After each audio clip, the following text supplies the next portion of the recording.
Sveiki visi, su jumis Povilas iš divai.lt. Neabejoju, kad kiekvienas iš jūsų jau bent kartą girdėjote apie tokį dalyką kaip dirbtinis intelektas. Su divai kurso VIPais nusprendėm padaryti eksperimentą ir pažiūrėti, ar gali ChatGPT padėti dividendiniam investuotojui analizuojant dividendinės kompanijas, tikrinant kompanijų rodiklius, bei iš principo pabandėm paeksperimentuoti, ar ChatGPT naudojimas atneštų dividendiniam investuotojui daugiau naudos ar žalos. Ir ar jis padėtų, ar vis tik labiau švaistytų laiką. Taigi štai ką padarėm. Su VIPais susitarėm, kad kiekvienas savaitės bėgyje pažais su ChatGPT, užduodant jam skirtingus klausimus susijusius su dividendiniu investavimu. Ir po tokių testavimų savaitės, susijungus eiliniam VIP susitikimui, pabandėm gyvai pažaisti su ChatGPT ir pažiūrėti, kokius atsakymus jis duoda. Kaip jau spėjot turbūt pastebėti, šis epizodas yra pakankamai ilgas. Čia todėl, kad gaminant šį video epizodą pasistengiau iš mūsų pokalbio su VIPais iškirpti tik nereikalingas pauzes. Visą kitą palikau, kad galėtumėt ir jūs bent virtualiai sudalyvauti pokalbėje. Todėl, jeigu jūs esate vienas iš tų, kas kenčia nuo šių laikų lygos, tai yra jūs negalite sukoncentruoti savo dėmesį vienam dalykui ilgiau nei 10 minučių, tada specialiai jums aš iškart pasakau savo išvadą, kuri išsamei su pavyzdžiais bus pateikta šiame pokalbėje. Taigi išvada yra tokia: jeigu jūs kaip dividendinis investuotojas bandysite naudotis ChatGPT arba bet kokiu kitų dirbtinių intelektų, visiškai nejungiant savo galvos ir nesuvokiant, kokius atsakymus jis pateikė jums, tai ChatGPT jums tokių išvadų pripasakos, kad jūs dar ilgai švaistysit savo laiką ir vaikščiosit ratais, kol suprasit, kad ChatGPT jums primelavo. Kitaip tariant, reikia turėti savo galvą ant pečių ir išlavintą kritinį mąstymą, skaitant bet kokį ChatGPT pateiktą atsakymą. Kitaip tariant, jeigu norite, kad ChatGPT tikrai padėtų, o ne pakenktų, jums iš pradžių reikia sukurti nuosavą dividendinio investavimo veiksmų algoritmą. Tai va, tokia mano išvada. Jeigu jums kantrybės pakako tik iki šiol ir jūs sergat nuo susifokusavimo lygos, aš ją kitaip vadinu tiktokerių sindromas, tai galite tiesiog dabar atsijungti, o tiems, kam tema aktuali ir kas ruošiate žiūrėti šį epizodą iki galo, turiu kelis prašymus ir įspėjimus. Visų pirma, šiame epizode nepamatysite nei tiesioginės, nei paslėptos brokerių reklamos, atskirų brokerių peršimas investavimo naujokams mainais už komisiją, kad tas naujokas prisiregistruos. Mano nuomonė, tai yra nelabai garbingas užsiėmimas, todėl čia jūs tokios reklamos nepamatysite. Galite atsipalaiduoti, pasidaryti savo kavos arba arbatos ir mėgautis šiuo epizodu. Brokerių reklamos čia nebus. Antras įspėjimas: šio epizodo metu man teks paminėti kai kurias kompanijos, kurios šiuo metu yra mano dividendinėme portfelyje. Tai, kad jos paminėtos šiame epizode, negalima traktuoti kaip patarimą pirkti arba parduoti minėtų kompanijų akcijas. Priimant sprendimą investuoti ar ne savo pinigus į atskirą investicinį instrumentą, turite vadovautis savo dividendinio investavimo veiksmų algoritmų ir elgtis pagal tai, ką diktuoja jums būtent jūsų dividendinio investavimo veiksmų algoritmas. Kitaip galite atsidurti štai tokioje situacijoje kaip šis paveiksliukas. Tai yra, anksčiau tai vadinasi viena bobutė pasakė, šiais laikais tai vadinasi vienas youtuberis pasakė. Ne? Tai rizikuojant jungiam savo galvą. Na, o toliau aš savame suprantama suvokiu, kad šis epizodas yra pakankamai ilgas ir mūsų laikais gyvenimo tempas yra labai didelis, bet aš vis tiek paprašysiu jūsų, pasistengkit įsivaizduoti, kad jūs gyvai dalyvaujate šiame pokalbėje ir tam kviečiu naudotis komentarų lauku. Ypač jei esate žmogus, kuris jau turi dirbtinio intelekto naudojimosi patirtį, su malonumu perskaitysiu jūsų konstruktyvę kritiką, jei tokios turėsit, bet ir kviečiu palikti patarimų ir lifehackų, kaip geriau naudotis ChatGPT arba dirbtiniu intelektu. Tokiu būdu surinksit savo daugiau karmos taškų ir gal šis pokalbis gausis dar įdomesnis. Tuo tarpu, jeigu esate visiškas naujokas ir pirmą kartą girdite apie ChatGPT, irgi nesikuklinkit, užduokit klausimus komentaruose. Jeigu jūsų klausimas bus per gilus, gal rašysiu tada vėliau atskirą epizodą atsakant į jūsų klausimą. Taigi, kviečiu virtualiai sudalyvauti šiame pokalbėje, tik primenu, už keiksmažodžius bei nepagarbą elgesį aš baninu be įspėjimų, tad būkit draugiški. Taigi tokie keli įspėjimai ir prašymai, judam tada prie mūsų to VIP susitikimo įrašo.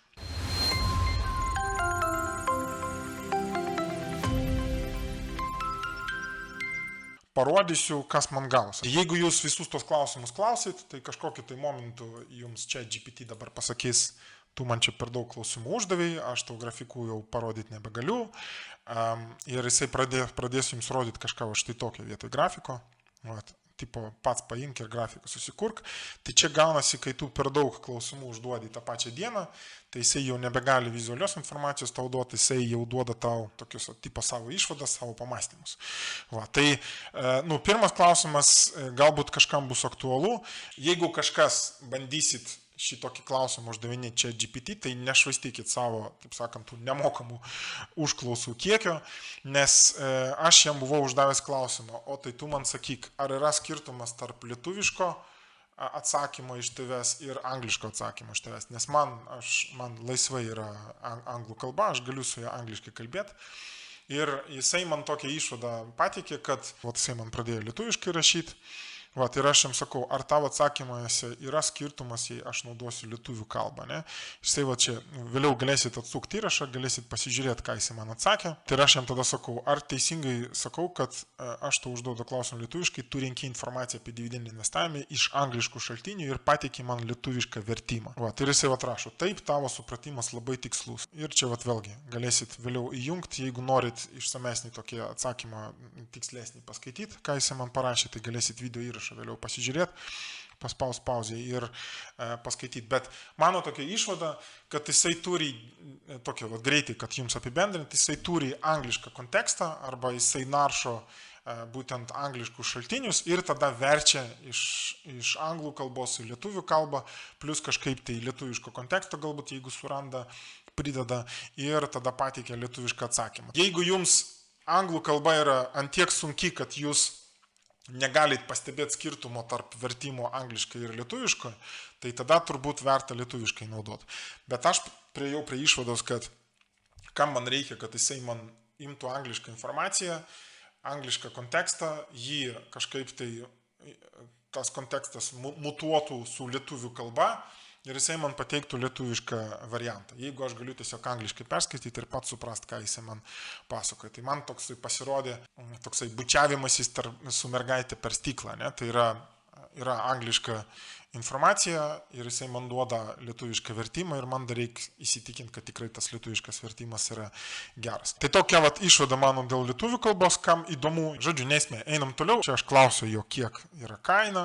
Jeigu kažkas nori čia GPT+, kad nebūtų, stabdomas tos žinučių kiekis kasdien, tai $20 per mėnesį sumoki ir tada čia papasako irgi skirtumą, koks yra free chat GPT, koks yra čia GPT-4 turbo, irgi galėsit sustabdyti ir paskaityti patys vėliau, kam įdomu. Tada aš sakau, davai einam pakalbam apie kompanijas, ne? Aš sakau, duok man full investment analizę apie dividendinę kompaniją Pfizeris, ne? Tai žodžiu, jūs galite tiesiog nueiti ir pasakyti, duok man iš dividendinės prizmės analitinį vaizdą, pasakykim taip, analitiką, ne?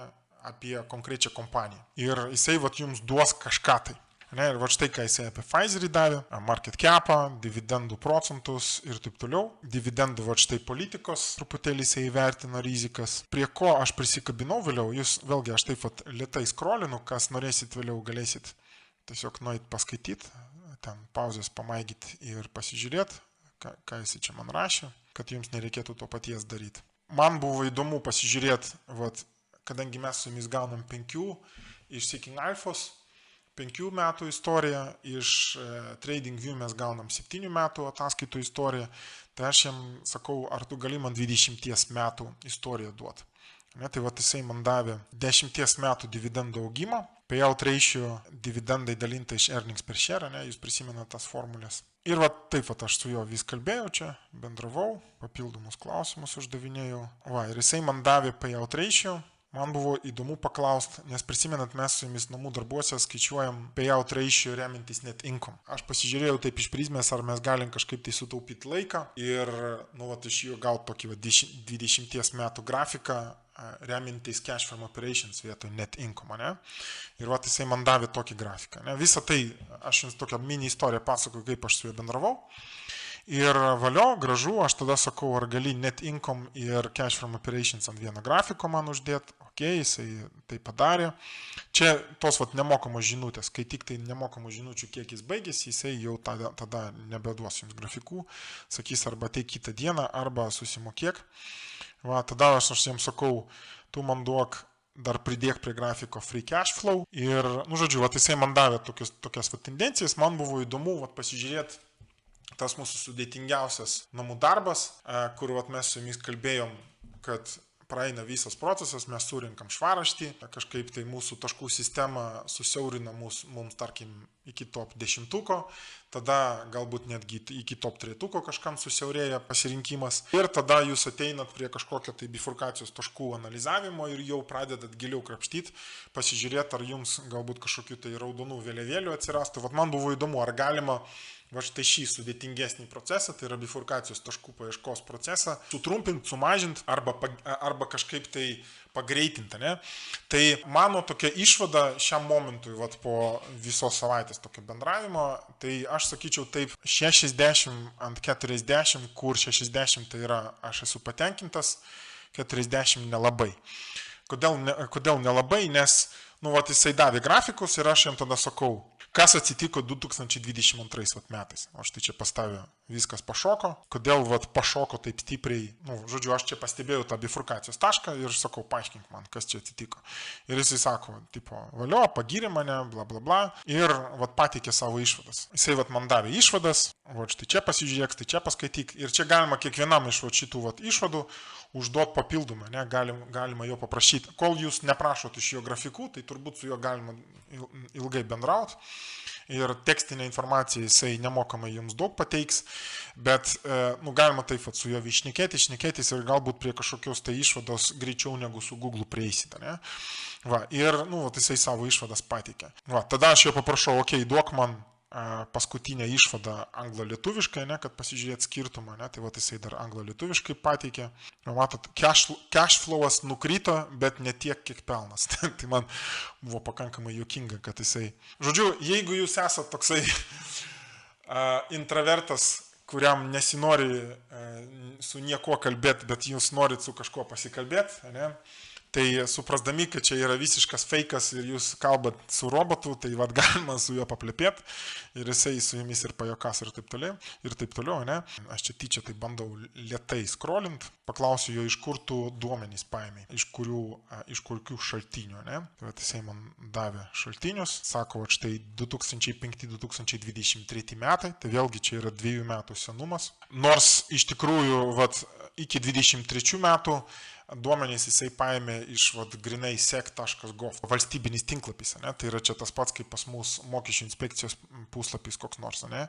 Arba kokia nors oficiali statistika. Ne? Tai, nu, vat, jisai čia pasakoja, kur jisai dar kokius duomenys ima. Aš noriu tiesiog prieiti prie momento, kai aš jam sakau, duok man debt to equity, prisimenat, mes su jumis bifurkacijos taškus būtent iš tos kreivės analizavom, tai darysiu Simply Wall Street, kur man sukėlė tokį klaustuką dėl duomenų patikimumo, nes aš vat, iki šio momento aš taip su juo bendravau, man jisai vis tokį gerą įspūdį darė, liktais atrodė, kad jo, čia valio, super, čia jau dabar liktais jisai užaugo nuo 2023 metų patirties mano, ne, liktais viskas geriau, bet vat, kai jisai man davė, reiškia, vat, kreivę 10 metų vat, visos skolos ir nuosavo kapitalo kreivę, visų pirma, jisai man davė čia santykį, tai jau gavosi, kad nu, jisai man teko paprašyti jo atskirai, duok man atskiras 2 linijas. Ne? Ir vat, matot, čia vat, visa skola ir štai čia visas nuosavas kapitalas. Ne? Ir čia vat, man iškart krito į akį. Jeigu aš niekada nebūčiau matęs Pfizerio debt to equity kreivės, tai aš čia būčiau tiesiog patikėjęs ir pasakęs, nu jo, valio, čia kažkas čia skolos auga, valio, man neįdomu. Bet ašgi prisimenu, ašgi pats analizavau Pfizerį ir kadangi jisai pas mane portfelį, aš jį pastovi vis patikrinu, pasižiūriu, tai vat, mes nueikim pasižiūrėti, kaip per Simply Wall Street. Va štai matot, ne, debt to equity istorinis grafikas. Ne? Ir vat matot, kad jisai visiškai kitaip atrodo.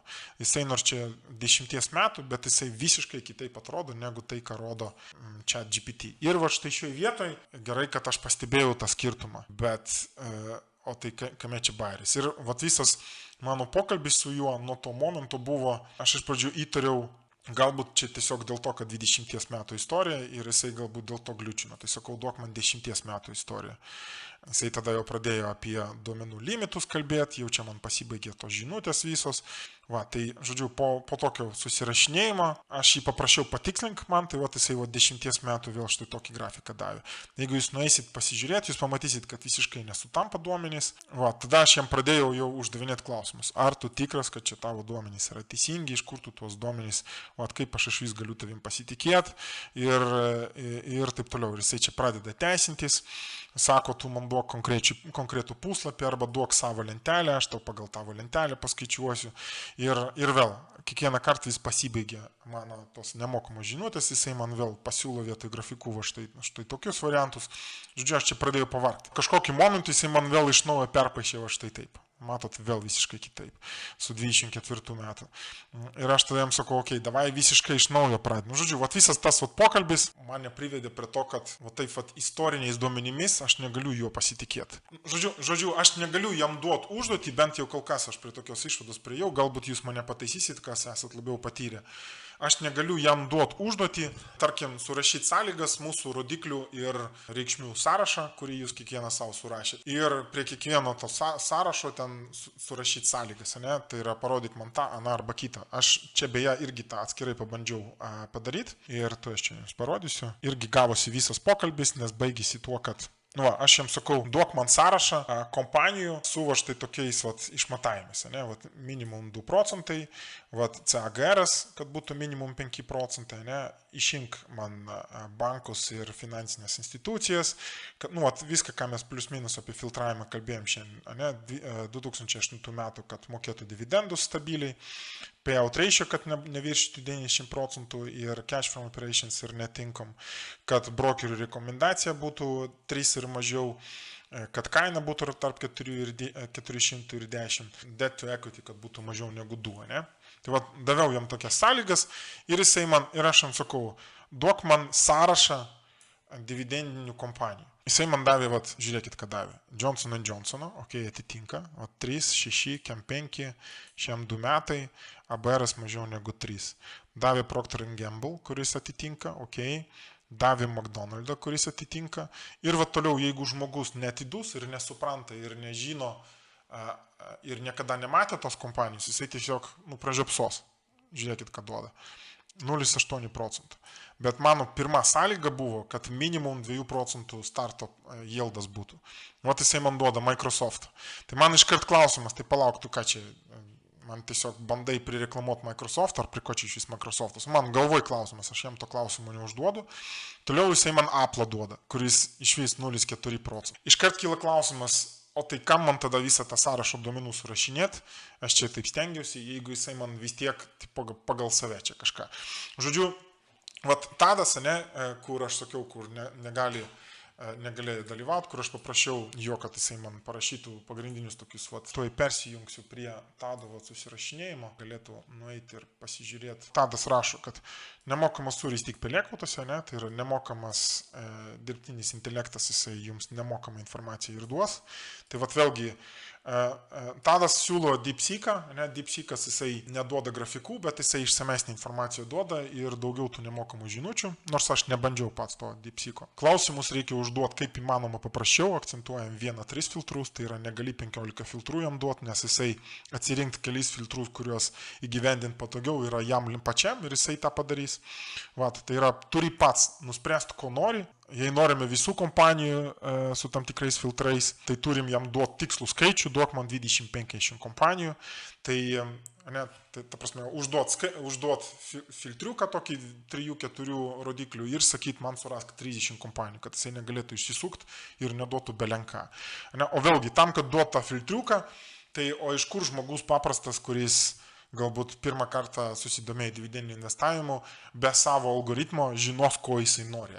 Jamgi reikia iš pradžių palyginti tos skirtingus rodiklius, kad jisai žinotų, ką tam dirbtiniam intelektui užduoti, kokį klausimą. Žodžiu, aš vis bandau papasakot, kad aš vis pagaudavau save prie minties, kad tu turi suprast pats, ką tu darai, prieš užduodant jam kažkokius tai klausimus.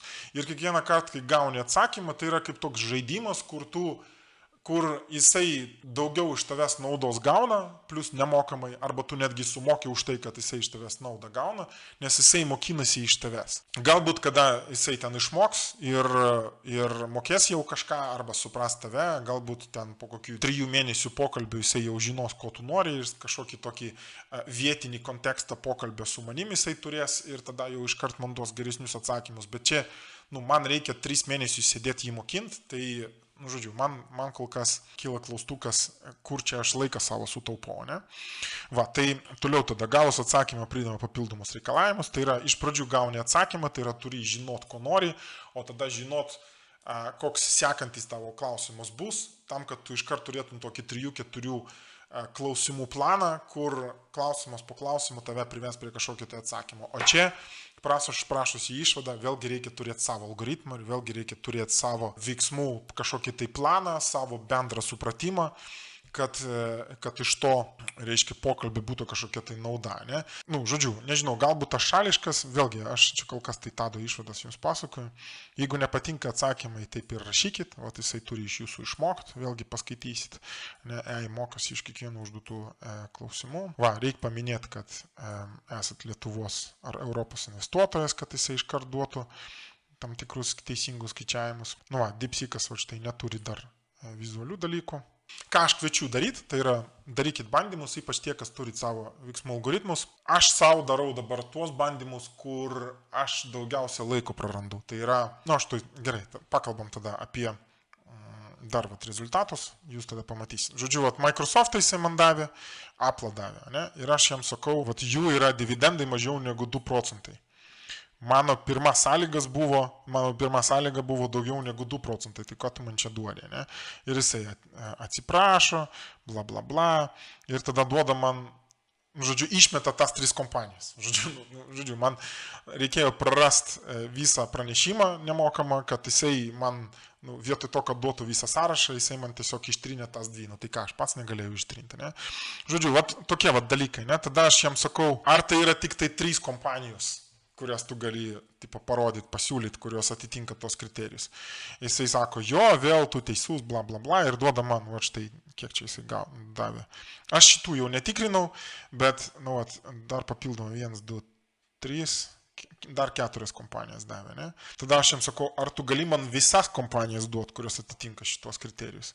Tai jisai jau tada pradėjo vėl kažką tai teisintis ir sako, tu nematai viso sąrašo, nes štai šitie filtrai, jie, ypač štai šitas ir štai šitas filtras, jie reikalauja, kad jisai turėtų prieigą prie gyvų duomenų. Ta prasme, jisai turi dalį 24 metų duomenų, bet tikrai neturi 25 metų duomenų. Ir jam tai trukdo, forward looking data jam trukdo. Jisai sako, jeigu tu turi prieigą prie mokamų versijų, Finviz, Elitas ir taip toliau, aš tau galiu duoti ten step by step instrukciją, kaip išsitraukti tos duomenys iš tų mokamų versijų. Tai vėlgi, nebent man reikalinga tokia instrukcija, bet jeigu aš jau turiu tą mokamą versiją, tai greičiausiai aš pats ir mokėsiu tą mokamą versiją naudotis, ne?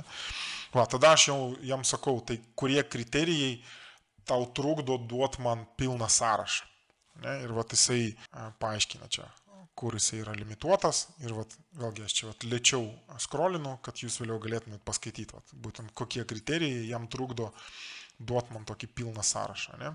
Tada siūlo, ką tu gali padaryti ir sako, aš tau galiu apitikslų sąrašą duoti. Aš sakau, okei, davai pažiūrim į apitikslų sąrašą, duok man apitikslų sąrašą. Ir jisai man jau davė tokį, vėlgi, sąrašą štai tokį, ne? Ir aš kažkur tai jam pasakiau, duok man 30, čia aš jau paklausiau Tado tokio patarimo ir sakau, duok man 30 kompanijų, tu man neduok šiandien lengviausią versiją, duok man 30. Jisai man jau sugeneravo 30 kompanijų sąrašą. Vėlgi, gavus tokį sąrašą, žmogų reikia žinot, suprast, ką su juo daryti. Tai yra, galbūt kažkiek sutaupo laiko, bet kol kas man lengviau yra tiesiog nueiti į Zaksą, prasukti screenerį, padaryti pirminį filtravimą, padaryti antrinį filtravimą. Žodžiu, susiaurinti pačiam per savo veiksmų algoritmą kompanijų kiekį ir kai aš prieinu jau prie to bifurkacijos taškų analizės, galima pabandyti lygiagrečiai užduoti labai konkretų klausimą. Ne? Štai tarkim, parodyk man tokią kreivę Jeigu ten ta kreivė sutampa su tuo, ką aš pats jau mačiau, va tada galima jom užduoti klausimą. Paaiškik man, kas ten atsitiko. Ne? Vat aš tyčia pabandžiau taip padaryti. Vat aš paėmiau 3M. Liutaurai, ką tu rašai, globali problema yra tame, kad tikslių duomenų, ypač atviruose šaltiniuose nėra, o išvados ir atsakymai pagal neaiškius duomenius yra didelis klaustukas. Vat aš prie tos pačios išvados prieinu, Liutaurai, bet aš noriu su jumis pasidalinti tą patirtim ir kuriuose vietose aš vis tik šiam momentui, 23 metais aš visiškai nurašiau tą čia GPT. Šį kartą aš jo nenurašiau visiškai, aš jums rodžiau 60-40, tai yra jeigu žmogus konkrečiai supranta, kuriuose vietose čia GPT gali sutaupyti tiesiog laiką, tai turbūt kaip tokį, ta prasme, čia gautųsi toksai Google'as ant steroidų, bet tam, kad tie steroidai pradėtų veikti, reikia, kad žmogus pats suprastų atsakymus. Ne? Tai vėlgi, dėl duomenų, tu irgi Liutaurai apie duomenys. Įdomus čia momentas, aš pradėjau su juo tada apie 3M atskirai kalbėti. Ne? Tai tiesiog atskirą čatą sukūriau ir sakau, duok man dividendų analizę 3M kompanija. Ne? Ir jisai man davė ex-dividend datą paskutinę davė, jisai kažkodėl tai turi iš kažkur, bet aišku, kiekvieną kartą duoda, iš kokių šaltinių jisai ima tą informaciją ir jisai duoda tokią išvadą. Ne? Kas man įdomu, aš čia bandžiau dar papildomai žiūrėti, ką galima iš jo gauti. Jeigu jūs jau turit kažkokių tai kompanijų rinkinuką pas save portfelį ir jūs nenorit kiekvieną kartą stebėti naujienas arba žiūrėti ten, kas naujo ten apie tą kompaniją išėjo ir ten panašiai, tai rekomendavo štai tokį klausimą. Tipo, užduoti jam klausimą, kokios pagrindinės išvados po paskutinės ataskaitos konferencijos skambučio.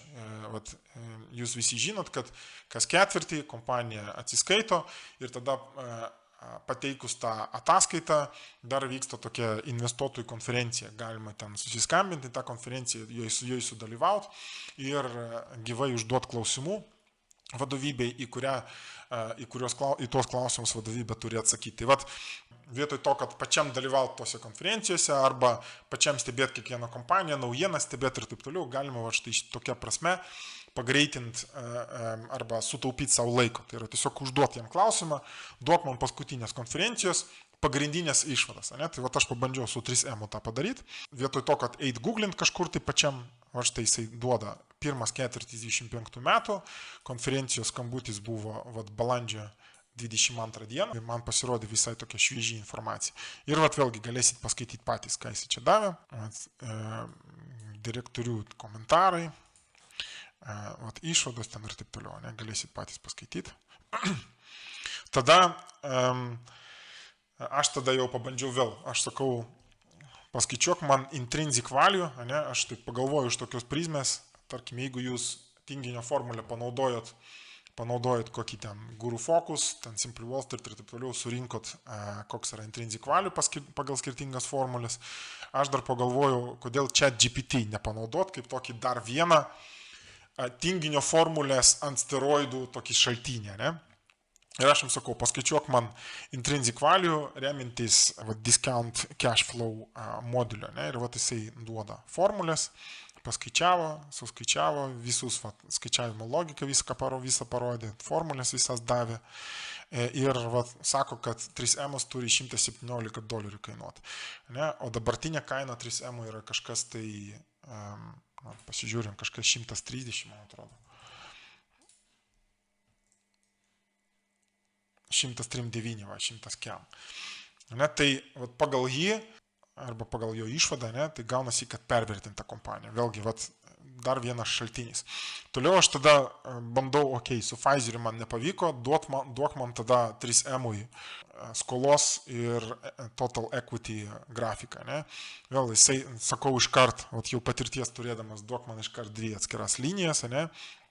Ir jisai man duoda, ne? Visų pirma, aš pamiršau jam čia pasakyti, kad duok man 10 metų, atitinkamai jisai lengviausią kelią paėmė paskutinius 5 metus, ne? Ir va štai duoda. Aišku, čia galima, kas moka Excelių naudotis, galima greitai sukompiliuoti ir pačiam grafikėlį padaryti, jeigu nesinori ten mokėti už jie, ne? Tai va aš jam tada prisiminiau, man reikia 10 metų, sakau, duok man 10 metų. Ir vėlgi, jeigu žmogus neturi, taip sakant, galvos ant pečių, tai jisai čia paims greitai savo grafikėlį padarys ir valio. Bet man iškart krito į akį. Žiūrėkit, aš visų pirma ėjau per Simply Wall Street ir tikrinau, ne? Galima nueiti 3M ir tikrinau, ar sutampa jo išvados su tuo, ką Simply Wall Street rodo, ne? Tai aš taip pasižiūrėjau, plus minus ten 1 milijardas, sakykime, taip sutapo.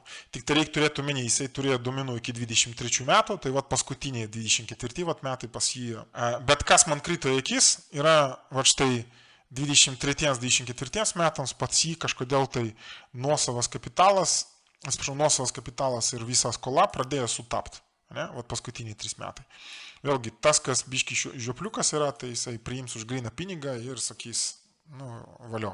Tai vat, vėlgi, Liutaurai, tavo klausimas, duomenų patikimumas, ne? Vėlgi, man, jeigu žmogus pats neturi galvos ant pečių, tai gaunasi, kad aklą bando pravesti per sankryžą, ne? Ir abudu eina ant raudonos. Va. Tai aš tada jam sakau, kaip čia taip gaunasi, kad paskutiniai 3 metai pastavė.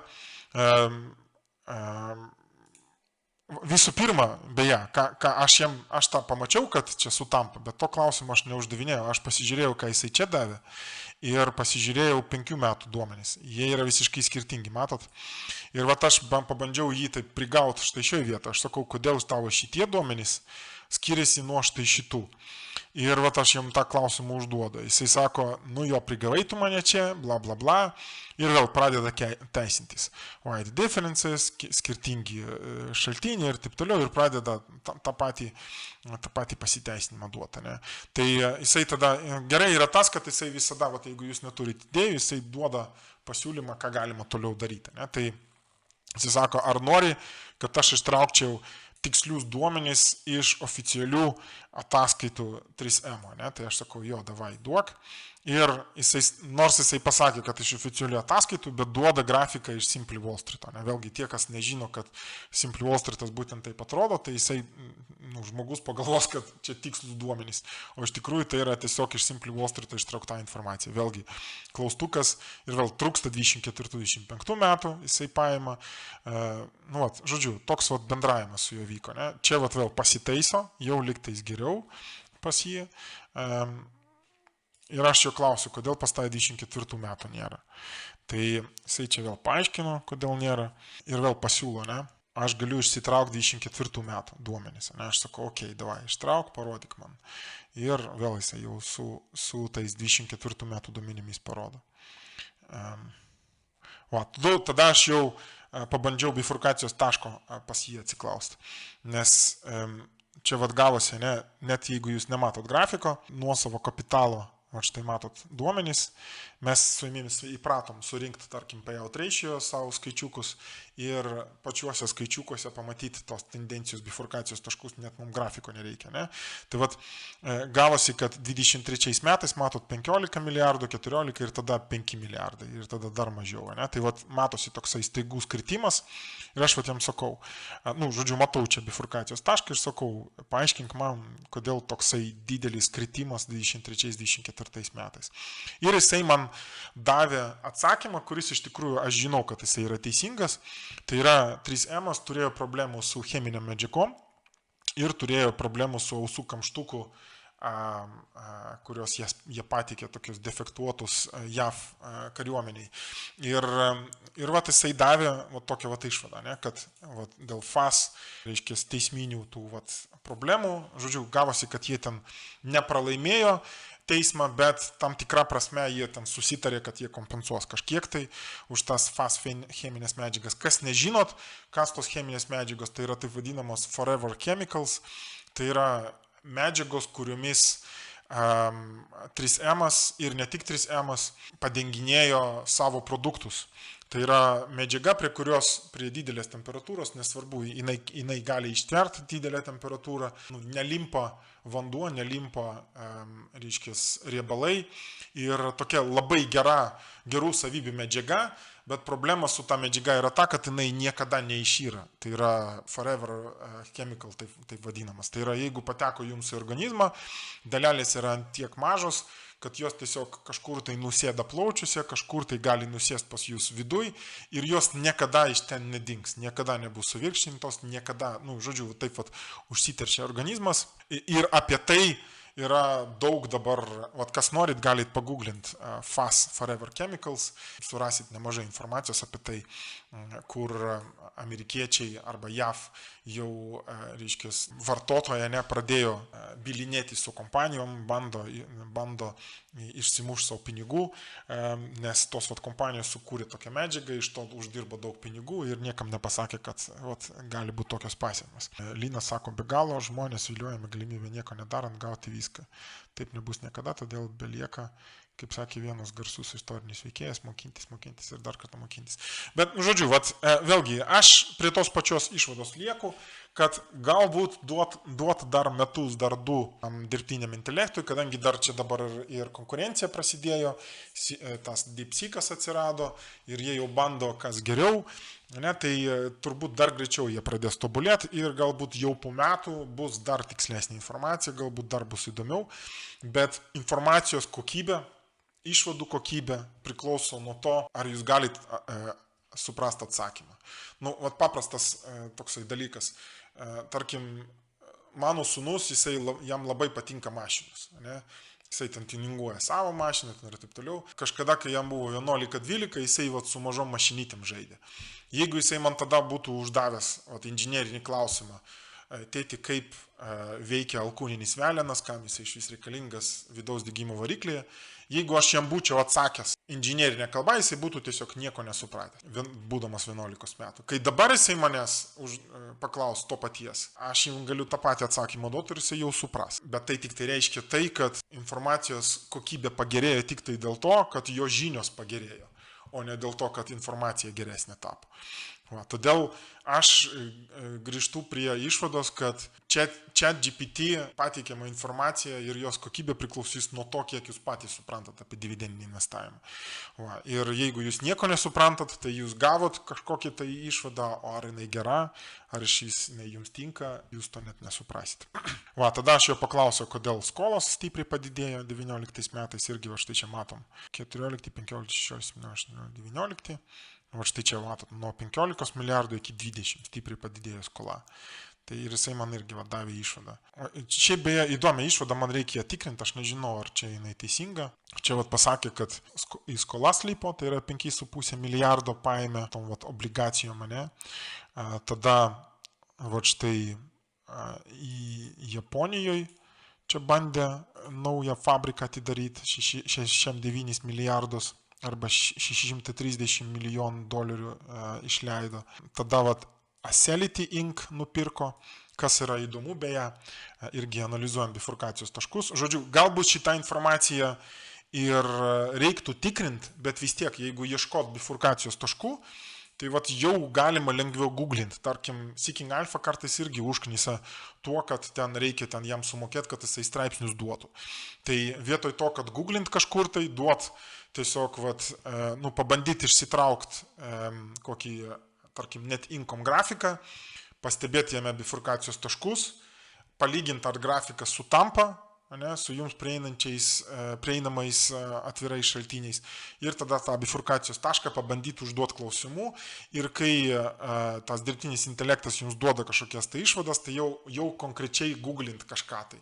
Arba pačiam dirbtiniam intelektui užduoti klausimą. Gal galite, tarkim, daugiau papasakoti apie Acelity. Beje, mes tą tuoj pabandysim su jumis. Mes su jumis žinom, tai yra, jūsų grupė yra bent 3 žmonės, kurie Realty Income paėmė ir analizuoja bifurkacijos taškus. Praeitoj grupiai, užpraeitoj grupiai ir visi surasdavo, galima atidaryti, jūs iškart tie, kas Realty Income analizuojat, jūs iškart atpažinsit. Štai čia. Ir visi, kas analizavo Realty Income, jūs žinosit, kad štai čia jie nusipirko tą atskirą nekilnojamo turto fondą, VREIT jisai vadinasi. kodėl aš tikrai pasitikiu tą informaciją, nes gal kokie 4, 5, 6 atskiri vienas kitą nežinantys žmonės, tai yra jūs, VIPai arba divai dalyviai, visi, kas analizavo šį bifurkacijos tašką, priejo prie tos pačios išvados. Nekilnojamo turto fondas nupirko VREIT fondą. Ne? Tai mes galim dabar panašų testą padaryti ir čia. Galim tiesiog paimti give me equity chart. Nu va, kuo tiksliau, ne? Dabar pasimokinus iš Tado rekomendacijų, bandom. Tai čia bus vienas iš 10 pranešimų, po kurio, žodžiu, pabandom, metu, ne? Žiūrim, ką jisai paskaičiuos. Jisai pavadina iš pradžių, kaip reiškia, chatas vadinasi, ne? Real tinkamo grafiką duoda. Nu va, matot, davė visišką nesąmonę. Va, aš jam, jisai davė, kaip aš suprantu, čia tiesiog kainos grafikas. Nu va.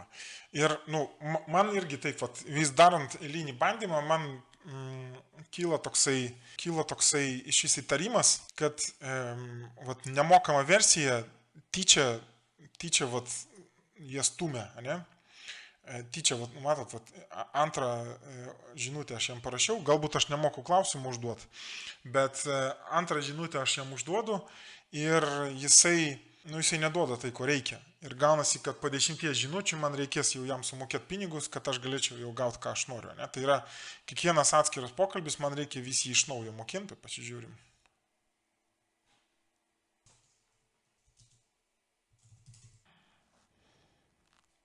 Aš taip suprantu, kad tie, kas pakankamai senai naudojasi, pagaliau, ne?